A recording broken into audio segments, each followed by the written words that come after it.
जी नमस्कार दोस्तों, मैं विजय लेरू सेफगार्ड सेंटर में आज फिर से आपके एक बार बहुत बहुत स्वागत है। दोस्तों, सेफगार्ड सेंटर वो जगह से है जहां से आप सारी कंपनियों के life insurance, health insurance, mutual funds के अंदर इन्वेस्ट कर सकते हैं। और आज खास हमारे साथ जुड़े हैं LIC ऑफ इंडिया के retired senior divisional manager Shri Barai sir हमारे साथ जुड़े हैं। बाराई सर जिन्होंने पूरे 36 साल LIC ऑफ इंडिया में अपनी सेवाएं प्रदान की है और आज के दिनों में पूरे इंडिया के अंदर 12 NRI इन्वेस्टमेंट को लेके अपनी अवेयरनेस फैला रहे हैं और पूरे सेमिनार कर रहे हैं पूरे इंडिया के अंदर कि किस तरीके से NRI लोग हैं वो इन्वेस्ट कर सकते हैं आज इंडिया के अंदर और क्या क्या बेनिफिट ले सकते हैं। तो इनके साथ हम बातचीत शुरू करते हैं। बाराई सर, आपका बहुत बहुत स्वागत है सेफगार्ड सेंटर में।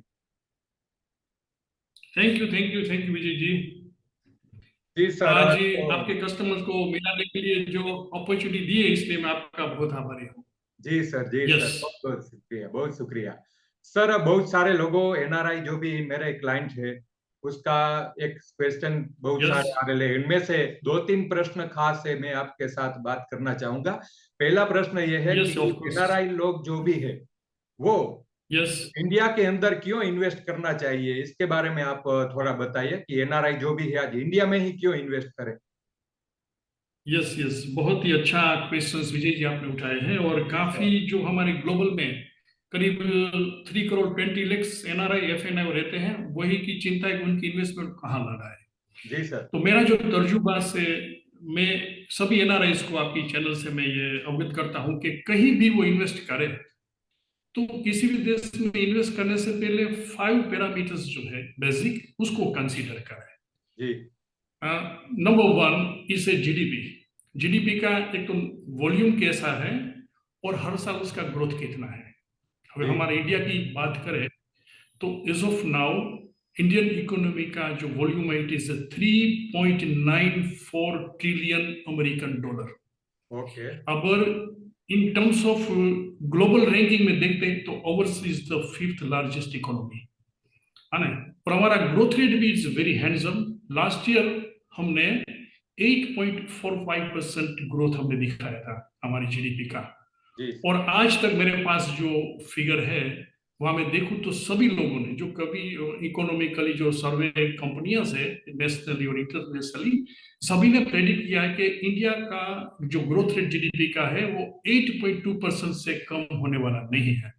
तो ओके। पहली बात तो ये सबसे स्ट्रॉन्ग पॉइंट्स है कि इंस्पाइट ऑफ ग्लोबली सिचुएशन इसी अच्छी नहीं है लेकिन भारत अपने आप अपनी इकोनॉमी को स्ट्रॉन्ग बनाने जा रहा है।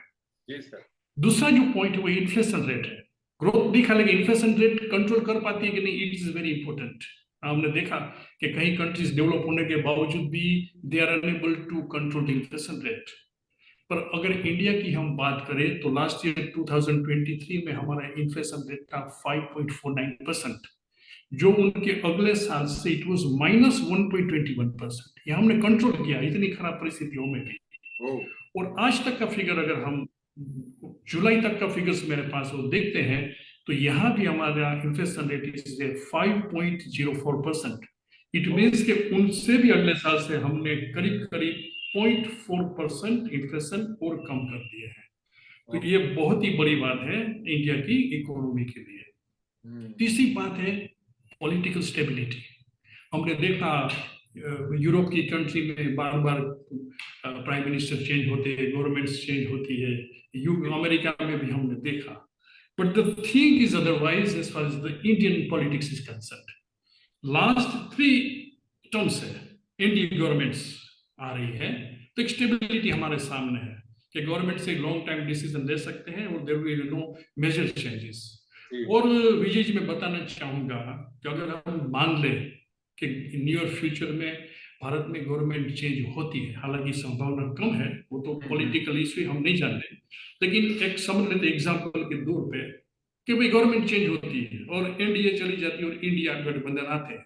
तो एक बात यही है कि भारत का दोनों विपक्ष और जो शासन में है दोनों पक्ष का जहां तक फॉरेन विदेश नीतियों का सवाल है there is no vast changes. और पास्ट में हमने देखा 2 बार ऐसे ही गवर्नमेंट चेंज हुई, ऑपोजिट गवर्नमेंट आई।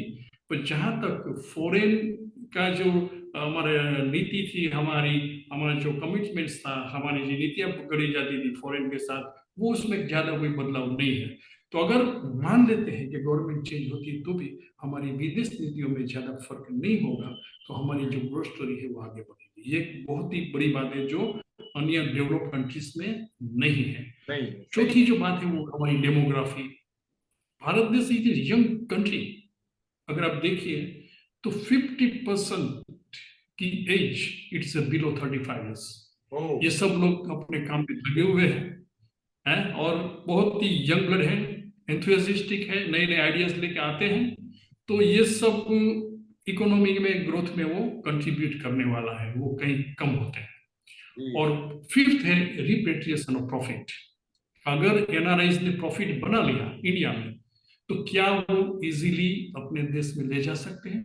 तो कि यस, एवरी पासिंग डे जो गवर्नमेंट्स के नए नए रूल्स रेगुलेशन आते हैं, चाहे इनकम टैक्स का हो या फेमा का हो, आरबीआई का रूल्स हो, वेरी लिबरलाइज, इतनी लिबरलाइज है कि आप उनके पैसे प्रॉफिट का बहुत ही without taking the prior permission of the RBI they can transfer your profit money in their countries very easy, है ना।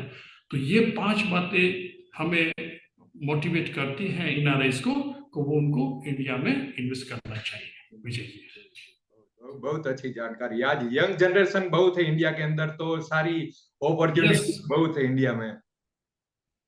बहुत बहुत बहुत बहुत है।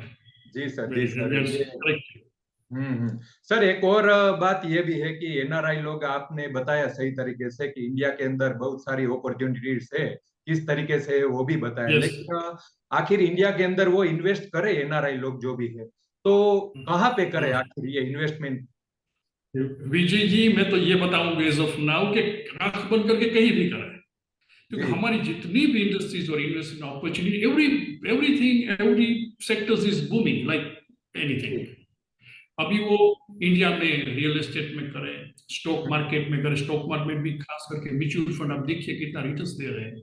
हम्म इतना ग्लोबली बहुत ही हर्डल्स आने के बावजूद हम्म हमारी इकोनॉमी को सबसे कम झटका लगता है। हम्म आप हम्म समझिए, चाहे वो कोरोना हो या लड़ाई कहीं यूक्रेन की हो या और भी कुछ हो, कहीं हाँ भी आप झटका देखेंगे तो हमारी इकोनॉमी, क्योंकि अब एब्सॉर्ब किया हुआ है, इससे हमारा रूट है बहुत स्ट्रॉन्ग है, इसलिए ग्लोबली जो फेवरेबल सरकमस्टेंसेस नहीं होते तो भी हमारी इकोनॉमी को अवसर। इसलिए मैं तो एडवाइस दूंगा कि अच्छे से म्यूचुअल फंड में अगर इन्वेस्ट करेंगे एनआरआईज लोगों को, तो वेरी वेरी हैंडसम उसको रिटर्न्स से मिलेगा। फिर बैंक की फिक्स्ड डिपॉजिट है, गवर्नमेंट सिक्योरिटीज एंड बॉन्ड्स है, डायरेक्ट इन्वेस्टमेंट कर सकते हैं, स्टार्टअप में खर्चे, वेंचर कैपिटल के अंदर वो काम कर सकते हैं। अब तो भी पेंशन स्कीम भी एनआरआईज को देने लगे, हमारी एनपीएस स्कीम से, और कहीं लाइफ इंश्योरेंस कंपनियां भी पेंशन प्रोवाइड करती है जो गारंटेड है। वर्ल्ड में बहुत ही कम जो आपको लाइफ लॉन्ग गारंटेड पेंशन देने वाली स्कीम से वर्ल्ड वाइड बहुत कम है, या इंडिया में बहुत ही अच्छे हैंडसम रूप से वो रिटर्न्स देने वाली हमारे पास पेंशन स्कीम है। और last but not the least वो है लाइफ इंश्योरेंस। लाइफ इंश्योरेंस भी बहुत ही अच्छी तरह से हमारे एनआरआईज बहुत ही अच्छी बढ़िया प्लान्स वेरी इकोनॉमिकल रेट के साथ आए हुए हैं, वो भी उनको कंसीडर करके वो रिस्क और रिटर्न्स दोनों कर सकते हैं। जी जी, बहुत सारे बताइए। इतने सारी परिस्थितियों के बावजूद भी आज इकोनॉमी है हमारी इंडिया की इतनी ग्रो कर रही है, और खास तौर से आप एलआईसी के साथ जुड़े हुए थे इतने साल तक, इतने साल आपने सेवा प्रदान की है, तो आपको मालूम होगा कि आप इंश्योरेंस भी यहाँ पे ले सकते हैं एनआरआई लोग। Yes, of course, of course. अभी तो विजय जी बहुत हमारे जो एडवांस कंट्री 121, यहाँ तो आने की जरूरत नहीं है। मेल और बिजनेस से भी ये लोग वही बैठे बैठे, यहाँ भी हमारे इंटरमीडिएट एडवाइजर्स यही बैठे बैठे उसके इंश्योरेंस ले सकते हैं। और कहीं कंपनियां इतनी लिबरल है कि करीब करीब 1 करोड़ समय तो नो मेडिकल रिक्वायरमेंट्स भी नहीं है कि कोई बड़े बड़े उसको रिपोर्ट करना। अगर वो उसकी एज यंग है और प्रोफेशनली अच्छी तरह से वो सेट है, रेप्यूटेड कंपनियों में वो काम करते हैं, उन लोगों को 1 करोड़ समय तक कोई मेडिकल टेस्ट करने की जरूरत नहीं होती। मगर इंडिया में बेनिफिट बहुत सारे आपने जो बताया, तो मैं और भी 3-4 पॉइंट्स बताना चाहूंगा कि why NRI should consider the life insurance India. पहली बात है लो प्रीमियम। अगर आप किसी भी कंट्री के साथ उनकी पॉलिसीज और हमारी जो मैच करेंगे तो हमारे प्रीमियम्स कम है बहुत ही, तो इसी पैसे वो ज्यादा रिस्क कवर ले सकते हैं। दूसरी बात जो कही कि लो एक्सपेंस में जो काम करते हैं, परचेस पावर पेरिटी। सपोज के अमेरिका जो गुड्स 100 रुपीज में खरीदते हैं, वही गुड्स इंडिया में खरीदना है तो वो है 24.10 पैसा, या वर्ल्ड बैंक का रिपोर्ट आता है परचेस पावर पैरिटी। तभी रियल इकोनॉमी क्या पता चला। मैंने जो वो बताया कि 3.94 ट्रिलियन अमेरिकन डॉलर की ये हमारी 5th लार्जेस्ट कंपनी है, पर इन टर्म्स ऑफ पीपीपी जाते हैं तो we are 3rd largest one, आप समझिए, क्योंकि 4 टाइम्स का रिकवरी कर देना। तो जो 24 रुपीज जो खरीद सकते हैं इंडिया में, वो खरीदने के लिए अमेरिका में 100 रुपीज खर्च करना पड़ता है। तो नेचुरली जो एक्सपेंस होगा इंडियन कंपनियों का, it was 1/4 compare to the others developed country. तो खर्च कम रहेगा तो प्रॉफिट कंपनियों का बढ़ेगा, और प्रॉफिट बढ़ेगा तो उसको बोनस ज्यादा मिलेगा। तीसरी जो बात है वो है कि हमारी जो प्लान जो डिजाइन की वो इंडियन कल्चर के साथ किया हुआ है। यहाँ जिम्मेदारी है बच्चों को पढ़ाने की, यहाँ जिम्मेदारी अपने पेरेंट्स को साथ में रखने की। तो ये सब जो बनाए हुए डिजाइन वो शायद फॉरेन की कंपनियों में आपको नहीं मिल सकता है। और तीसरा है टैक्स बेनिफिट्स है। टैक्स पे में भी काफी गवर्नमेंट से बहुत लिबरल है, और लाइफ इंश्योरेंस में और कहीं बचतों में टैक्स का बेनिफिट है वो एनआरएस को मिल सकता है। विजय जी सर, एक ये भी सवाल है, काफी सारे एनआरआई जो भी इन्वेस्टर है इंडिया के अंदर आते हैं, तो ये सवाल बहुत सताते हैं सबको कि टैक्स के बेनिफिट है, टैक्स का वो इंडिया के अंदर किस तरीके से ले सकते हैं टैक्स बेनिफिट, क्योंकि वो ज्यादा जरूरी है सभी इन्वेस्टर के लिए कि टैक्स में क्या बेनिफिट मिल सकते हैं, चाहे लाइफ इंश्योरेंस हो चाहे कोई भी। नहीं देखो, एक एनआरआई सब इंश्योरेंस लेते हैं तो जो रेसिडेंट्स जो भी टैक्स का बेनिफिट अवेल करता है सब उनको मिलते हैं। सपोज एटीसी लाइफ इंश्योरेंस की बात करें तो 1.5 लाख तक का जो प्रीमियम है वो खुद बात ले सकते हैं, और इनकी इनकम इतनी कम होकर उसको मिल जाएगा। हमारी 1010 कंप्लायंस जो प्रोडक्ट है उसमें कोई टैक्स लगता ही नहीं at the time of maturity, है ना। और कहीं को कंफ्यूजन है कि भाई हम यहाँ पैसे नहीं देते लेकिन हमारी कंट्री में उसको पैसा देना पड़ता है। लेकिन भारत सरकार की करीब करीब 100 कंट्री से डबल टैक्स अवॉइडेंस एग्रीमेंट है। अच्छा। आपने एक कंट्री में कंप्लायंस किया है तो दूसरी कंट्री में आपको टैक्स भरने की जरूरत नहीं है। कोई भी ये भी मिथ है, कई बार बोलते हैं वो जगह टैक्स देना पड़ता है, तो वो वहां देने की जरूरत नहीं है। यहाँ अगर टैक्सेबल इनकम है यहाँ ले लिया, फिर उनकी कंट्री में टैक्स देने की जरूरत नहीं है, और यहाँ टैक्सेबल नहीं है तो भी वो का टैक्स उसको यहाँ देने की जरूरत नहीं है। दूसरी जो बात है कि हमारे सेविंग्स में बात करूं कि अगर उसने अकाउंट्स खुले हुए हैं, NRE non resident external accounts खुले, तो उसमें जितने भी इंटरेस्ट जमा होंगे उस पर कोई टैक्स नहीं है और लिमिट भी नहीं है। आप कितना भी इंटरेस्ट कमाओ, एनआरई अकाउंट से आपने विदेश से पैसे डाले हुए इंडियन रुपीस में कन्वर्ट हो जाते हैं, लेकिन वो रिपेट्रिएबल है, वापिस भी आपकी कंट्री में ले जा सकते हैं कन्वर्ट करके। तो यहाँ जो इंटरेस्ट मिलता है वो टैक्स फ्री है और उसमें कुछ लिमिट नहीं है। और इसलिए हमारी दूसरी जो फिक्स डिपॉजिट है कि foreign currency non resident account जिसे बोलते हैं, वो फिक्स डिपॉजिट के रूप में रहता है। उसमें भी आप जितने भी इंटरेस्ट कमाते हो उस पर कोई टैक्स लगता नहीं है। तीसरी जो बात है कि आपने एनआरओ अकाउंट्स खोल के रखे हैं, प्रीमियम भरते हैं, पॉलिसी की मैच्योरिटी आई, या आपने रियल एस्टेट बेच के आपने पैसा आया, आपने म्यूचुअल फंड में प्रॉफिट किया, आपने गवर्नमेंट सिक्योरिटीज में प्रॉफिट किया, आपने डायरेक्ट इन्वेस्टमेंट में किया, आपका एनपीएस का पेंशन का पैसा है या लाइफ इंश्योरेंस, ये सब पैसा आपके एनआरओ अकाउंट्स में जमा होता है। तो भारत सरकार ने बहुत ही $1 बिलियन स्कीम्स लगाई हुई है कि एक फाइनेंशियल ईयर में मीन्स 1 अप्रैल से 31 मार्च तक अगर 22 प्रकार से पैसा आपके जमा होते हैं, मैंने जो बताया, तो कुछ भी आप इनकम करते हो, आपके यहाँ रेट आता हो, आपने प्रॉपर्टी बेची हो, आपकी इनहेरिटेंस प्रॉपर्टी आई हो, तो ये सब पैसे आप $1 मिलियन जो स्कीम है उसके हिसाब से आप $1 मिलियन तक पैसे आपके देश में ना जा सकते। $1 मिलियन आप समझो, आज एज ऑफ नाउ अगर 84 रुपीज अगर $1 का आप समझते हैं तो करीब करीब 8 करोड़ 40 लाख इन अ फाइनेंशियल ईयर, और उससे भी ज्यादा कर सकते हैं, मना नहीं है, लेकिन we have to get it permitted from the RBI के साथ हमें परमिशंस हमें लेना पड़ता है, और तो भी उनके ज्यादा भी पैसा आप बिना किसी हर्डल से दे सकते हैं। तो इतनी अच्छी सी अपॉर्चुनिटीज है यहाँ इन्वेस्ट करने के लिए, और आज जो उससे कल और भी अच्छा लिबरलाइजेशन कुछ नया आएगा, क्योंकि एवरी पासिंग गवर्नमेंट नए नए रूल्स रेगुलेशन आती है वो अल्टीमेटली एनआरआईज को ही बेनिफिट करते हैं। और लास्ट में सर, लास्ट में एक थोड़ा एक ये भी क्वेश्चन है, मैंने आपके एक सेमिनार्स में भी सुना था आपके बारे में कि जीएसटी जो लाइफ इंश्योरेंस में लगता है वो शायद एनआरआई लोगों को नहीं लगता है, वो सही बात है? Very good questions, very good questions. ये जीएसटी जो हमारे ट्रेडिशनल प्लान में 4.5% फर्स्ट ईयर में, सेकंड ईयर में 2.25%, लेकिन हमारी हेल्थ इंश्योरेंस एंड मेडिक्लेम में 18% जीएसटी है। हालांकि अभी तो हल्ला गुल्ला मचा हुआ है, ऑपोजिशन भी बहुत विरोध कर रहे हैं कि भाई ये 18% टू मच और उसको भी कम करना चाहिए।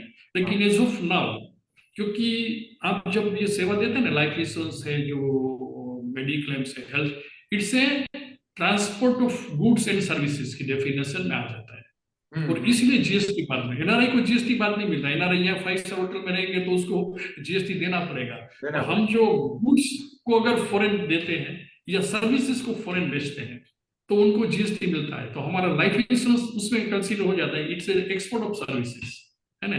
तो एक्सपोर्ट सर्विसेज आप करेंगे तो उसको जो जीएसटी है वो बिल्कुल नहीं लगेगा। तो इंडियन रेसिडेंट से उनको इतना कम पैसा प्रीमियम कर देना होगा। ये एक जीएसटी के बारे में, और सिंपल प्रोसीजर्स है, एक डिक्लेरेशन फॉर्म है, और आप प्रकाश जो स्टेटस एनआरआई कंटिन्यू है वो आपको इंश्योरेंस कंपनी को बताना है कि my NRI status is continue, आप वापिस इंडिया में नहीं आ गए हैं, और जो डिटेल्स आपकी वहाँ का रेसिडेंस प्रूफ में वो सब दे दें तो वेरी इजीली वो जीएसटी बाद परमानेंटली आपको मिल जाते हैं। जी सर, जी सर, बहुत बहुत शुक्रिया सर, आपने बहुत सारी जानकारी दी एनआरआई लोगों को कि किस तरीके से इंडिया के अंदर वो इन्वेस्ट कर सकते हैं, टैक्स के बेनिफिट किस तरीके से ले सकते हैं और कहाँ पे इन्वेस्ट कर सकते हैं, यानी कि तीनों जो भी प्रश्न थे बहुत अच्छी तरीके से आपने समझाए हैं। और मैं भी ये उम्मीद करता हूँ कि हमारे जो भी व्यूअर्स है, जो भी एनआरआई लोग हैं, ये अभी आप देख रहे हैं बाराई सर को, तो बहुत सारी जानकारी उनको भी मिली होंगी। और सर बहुत बहुत शुक्रिया सेफगार्ड सेंटर की इस वीडियो सीरीज में आने के लिए। ऐसे ही सर हम मिलते रहेंगे और हमारे व्यूअर्स को कुछ इंफॉर्मेशन नई नई जो भी हो हम आपको बुलाते रहेंगे सर। ठीक है sir? Thanks, it's my pleasure. Thanks Vijay ji, आपका भी बहुत बहुत धन्यवाद। और आप अपने बिजनेस में और भी फूले फाले, हेल्थ भी अच्छी रहे आपकी और आपके सब कस्टमर्स की, ऐसी शुभकामना। Thank you very much. Thank you.